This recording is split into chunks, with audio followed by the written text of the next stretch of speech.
Hello மக்களே, என்னடா இது குட்டி பசங்கன்னு பார்க்குறீங்களா? வேறு ஒன்றும் இல்லை மக்களே. நம்ம ரீசெண்டாக பார்த்தீங்கன்னா நம்ம பூங்காவுக்கு வந்திருந்தோம். சைக்கிள் எடுக்காம தான் வந்தோமே. இந்த சின்ன பசங்க பார்த்தீங்கன்னா நம்ம சைக்கிள் எடுத்துகிட்டு வர சொன்னானுவோம். அவனை இப்போ சைக்கிள் ஓட்டிட்டு சூப்பராக வந்தாலும் அவன்கிட்ட கேட்போம் சைக்கிள் ஓட்ட எப்படி இருந்துச்சு அப்படின்னு. தம்பி சொல்கிற சைக்கிள் ஓட்ட எப்படி இருந்துச்சு?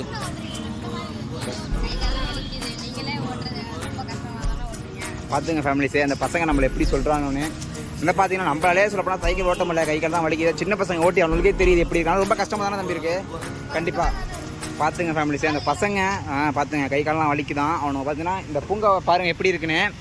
சுற்றி ரவுண்ட் அடிச்சுட்டு தான் தம்பி வந்தானே சொல்லப்போனால் பசங்க அவனை சூப்பராக சப்போர்ட் பண்ணானோ. முடிஞ்ச அளவுக்கு நம்ம பசங்களுக்கு நம்ம வச்சு செய்யணும். கண்டிப்பாக நீங்கள் வேறு லெவலில் சொன்னானோ, எல்லாமே சூப்பராக பேசணும். ரொம்ப எனக்கு டைம் சூப்பராக போணுச்சு சொல்லப்போனால். ரொம்ப தேங்க்ஸ் தம்பி, ரொம்ப தேங்க்யூ. நீங்கள் கொஞ்சம் ஸ்கூல்லாம் லீவாக இருக்குது, கொஞ்சம் சைக்கிளில் பைக்கெல்லாம் பார்த்து பொறுமையாக போங்க. ஓகே, வீட்டில் அம்மா அப்பா சொல்கிற பிரச்சனை கேளுங்க. ஓகே ஓகே எல்லாம் பார்த்துங்க. நம்மள மாதிரி இவனும் சைக்கிளை சூப்பராக ரெடி பண்ணி வச்சுருவானு. வேறு லெவல் மக்களே, வேறு லெவல். வேறு எங்கே பாருங்கள் போகிற ஆரடா பதினாலையா தர மாதிரி ஃபீலிங்லாம் பண்ண போகிறேன். பாருங்க வேறு லெவல் சூப்பராக சூப்பர்.